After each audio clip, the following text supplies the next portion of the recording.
Olá pessoal, hoje vamos falar sobre depressão. Você já teve alguma sensação que as pessoas costumam chamar por aí de falta de vontade de viver ou de fazer as coisas? Já conheceu alguém assim? Já teve vontade de ajudar essas pessoas e não sabia como? Isso pode ser um processo que a gente chama depressão, que são alterações significativas na percepção, nos interesses, alterações de comportamentos, no que geralmente a gente denomina como falta de motivação ou falta de vontade. Assista esse vídeo e se esclareça um pouco mais sobre o assunto. Quem sabe você pode dar uma luz para você mesmo ou para ajudar alguém querido. No final desse vídeo, daremos algumas dicas práticas valiosas.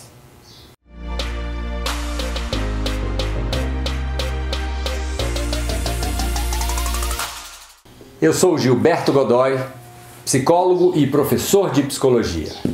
Antes de começar, eu quero agradecer por você estar aqui com a gente e pedir para que você se inscreva no canal, caso não seja inscrito ainda, e ative o sininho aí para receber os nossos vídeos em primeira mão. E se gostar do nosso vídeo, dê um like. Dizem que depressão é a doença do futuro, né? Mas ela já é a doença do presente, já é uma realidade no mundo. Pesquisas aí da OMS mostram que 10% da população vai apresentar algum episódio de depressão ao longo da vida e 5% da população mundial já sofre com isso. Primeiro, é preciso que façamos alguns comentários elementares e que ajudam no raciocínio do que a gente chama de depressão. Olha só, o nosso corpo tem uma lógica de funcionamento e de relação com o mundo, com a natureza.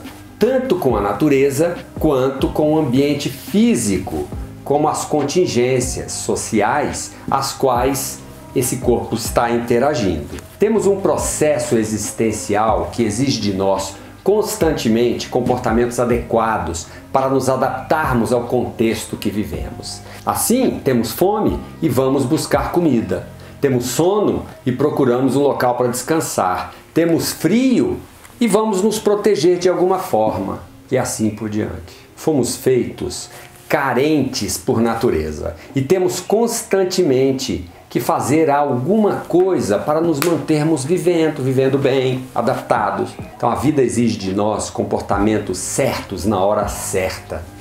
Outra premissa é de que o que fazemos depende de uma história de vida, de uma aprendizagem construída socialmente e que dá sustentação ao nosso repertório de adaptação ao mundo.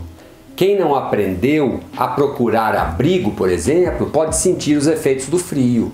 Quem tem problemas físicos pode precisar da ajuda de alguém para se livrar de uma ameaça, ou mesmo para conseguir comida. Fato é que a nossa vida depende sempre do que fazemos e do que aprendemos a fazer a partir do que vivemos. Aí vem uma outra questão interessante, que é o que aprendemos a sentir ou sentimos quando fazemos o que fazemos.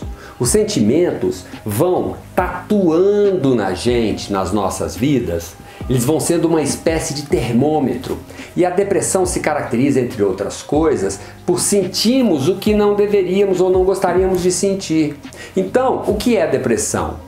Etimologicamente, depressão vem do latim depressio, que quer dizer enfraquecimento físico ou moral, abatimento. Para a psiquiatria, é um transtorno de ordem afetiva, o transtorno do humor depressivo. Fato é que a depressão tem a ver com o aumento de sintomas como tristeza, sensação de desânimo, interesses reduzidos, anedonia, que é a insensibilidade ao prazer, distúrbio do sono, do apetite, alterações fisiológicas e motoras, diminuição do desejo sexual, aumento de pensamentos pessimistas, baixa quantidade de neurotransmissores como serotonina, acetilcolina, dopamina, enfim, algumas endorfinas. É comum haver também sentimentos de culpa e medo associados à depressão. Existem vários modelos de estudos para se explicar a depressão, mas repare que na depressão há alterações de um conjunto complexo de comportamentos, somatizações e sentimentos, e não tem, de um modo geral, uma única causa. Porém, pode haver um gatilho, um fato gerador principal que pode até ter relação com alguma variável fisiológica, como algumas alterações somáticas, mas repare que sempre estão ligadas e correlatas com contingências de vida da pessoa. Um autor americano chamado Charles Fester, em 1973, estudou depressão e seus resultados mostraram que existem algumas coisas, algumas alterações bem características. Essas alterações, no seu estudo, são as seguintes: redução de perda ou atividade em que a pessoa já fez no passado, né? Ela para de fazer o que ela fazia. Aumento de comportamentos verbais, de reclamações, choro, irritações. Ritmo mais lento, né, do que antes em fazer tarefas de rotina. Então antes a pessoa fazia com ritmo e agora faz, né, de uma forma mais lenta. Diminuição do comportamento verbal geral, tendo como parâmetro o que a pessoa falava antes, né? Então a pessoa para de falar, ou se ela falava muito, enfim, ela diminui o comportamento de falar sobre as coisas. Outros dados importantes advêm de pesquisas básicas, e pesquisas básicas são muito importantes em psicologia, e elas resultam, né, em princípios de análise do comportamento e evidenciam algumas contingências que podem produzir baixa frequência de comportamentos que estão relacionados à depressão. Então, por exemplo, redução de reforçamento, se fôssemos usar a linguagem comportamental. No nosso canal, a gente tem um vídeo falando sobre reforços positivos, sobre reforçamento, reforçadores. Outra característica são as punições. São fracassos. Às vezes a pessoa já tentou fazer alguma coisa que não deu certo, ou fez alguma coisa e recebeu críticas. É muito comum, né, socialmente, as pessoas serem punidas. Outra característica, eventos aversivos incontroláveis. Então, assim, a dependência de outras pessoas, a perda de alguém muito querido, alguma experiência de abuso do passado, sensação de incapacidade de mudar a vida que às vezes as pessoas sentem. Outro estudioso, Martin Seligman, em 1976, ele fez um experimento clássico chamado de desamparo aprendido. Dificuldade de aprendizagem em função de exposição prévia a estímulos aversivos incontroláveis é o efeito comportamental que é denominado de desamparo aprendido. Então ele fez um estudo com cães, onde dois grupos, um grupo de cães recebia um estímulo aversivo e poderia emitir um comportamento de pular, de sair daquela situação. O outro grupo recebia um estímulo aversivo e não podia sair daquela situação. Com o passar do tempo, o que se percebeu foi que esse grupo que tinha uma quantidade de aversões, né, de estímulos aversivos e não conseguia sair da situação, como que ele se entregava à situação. Então, tanto faz, depois de um certo tempo, é como se ele tivesse comportamentos que evidenciassem a sensação, como se ele estivesse sentindo: eu não vou, fazer nada, não adianta mesmo. Então sabe-se que a depressão tem relação com algumas experiências, por exemplo, aversivas na primeira infância. Podem ter havido traumas. Eu lembro de um exemplo de um estudo que mostra um caso de um rapaz já adulto que lembrou que quando ele tinha 3 para 4 anos, a mãe esqueceu ele num carro chorando, com fome, por muito tempo. Esse fato foi um evento, segundo ele, que pode ter desencadeado uma sensação de anedonia por muito tempo na vida. Se realmente foi ou não, a gente não sabe, porque a complexidade da nossa aprendizagem é tão grande que todos os experimentos feitos até hoje não dão conta de explicar qual foi exatamente a variável que pode ter sido a grande variável que ajuda na causalidade daquele fenômeno. Outro fenômeno também que acontece é a extinção de comportamentos que antes tiveram consequências que a gente chama de reforçamentos. Então, separação, perda de emprego, aposentadoria, perda de beleza do corpo, né? A gente vai perdendo naturalmente a beleza, a gente vai perdendo alguns vícios da juventude.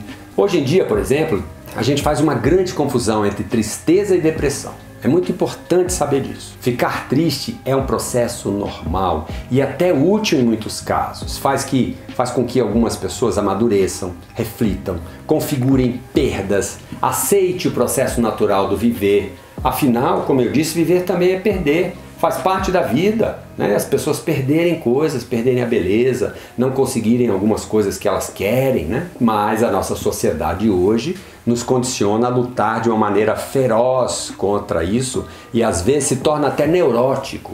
É legítimo lutar para conquistar e resistir ao tempo, mas entender os limites da nossa condição é fundamental. O tratamento da depressão vai depender do nível de comprometimento, da rigidez da pessoa. e do sofrimento. De forma geral, um processo depressivo deve ter acompanhamento de um psiquiatra e de um psicólogo que farão uma avaliação e deverão trabalhar preferencialmente de forma conjunta. Portanto, isso aqui, olha, há casos de depressões leves que a pessoa consegue se adaptar sem medicamento. Outras vezes, combinar remédio e terapia pode ser até improdutivo, porque a droga, além de poder causar uma certa dependência, interfere no que o paciente fala no consultório. Então, tranquilizantes, por exemplo, para a ansiedade, pode prejudicar os efeitos da terapia de exposição, aquelas em que o paciente ele enfrenta situações, ele fala, ele é levado a vencer os seus próprios medos a partir de alguns comportamentos de enfrentamento. Se o medicamento tiver uma força suficiente para deixar o indivíduo muito parado, tal, isso pode não ser tão útil. Esses casos geralmente envolvem ansiedade leve e moderada, que é um fenômeno normal.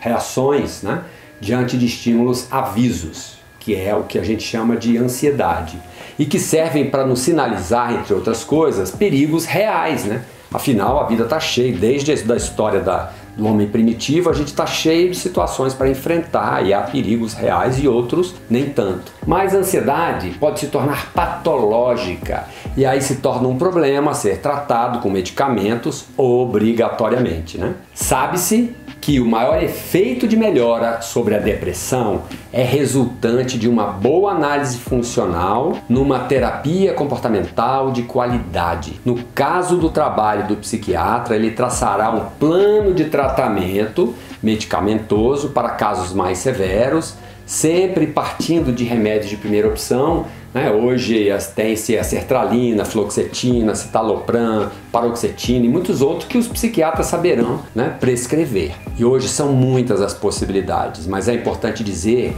que os efeitos são diferentes em cada pessoa e o mesmo remédio que às vezes foi muito bom para uma pessoa, para outra pode não ser. Assim, a estratégia é fazer tentativas e algumas pessoas demoram um tempo para encontrar o medicamento certo. Um bom psiquiatra entende disso e da função e a interação dos medicamentos e vai saber exatamente como fazer esse plano, né?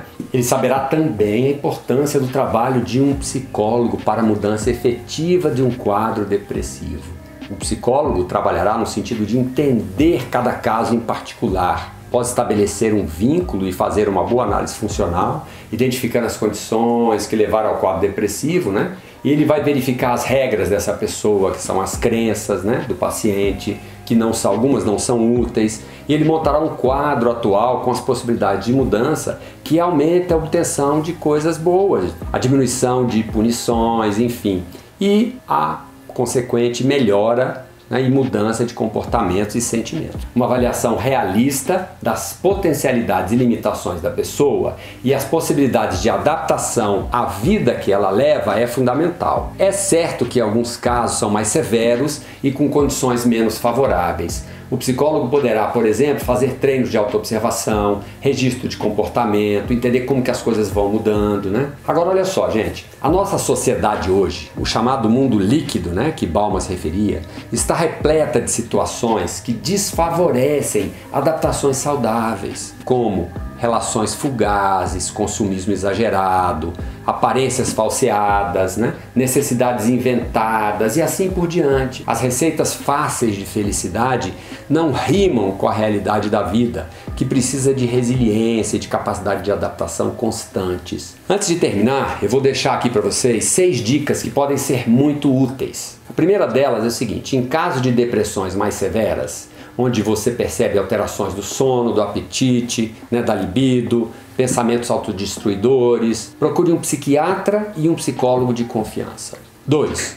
Uma avaliação médica, inclusive com exames de sangue, pode ser muito importante. Às vezes, há deficiência de algumas substâncias, enfim, uma deficiência bioquímica que precisa ser compreendida.